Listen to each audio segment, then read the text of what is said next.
I'm going to try to do this on my desktop camera.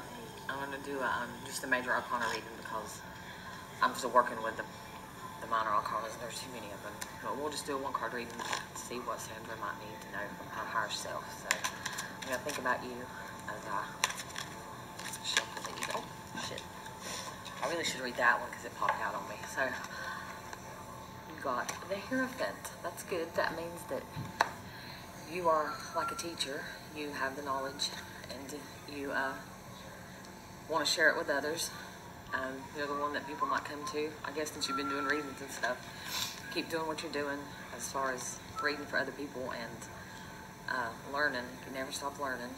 And yeah, the Hierophant. That would be the teaching side of you, the side of you that wants to learn, and also the side of you that wants to teach and read for others and to share your gifts and knowledge. So, see if this one recorded.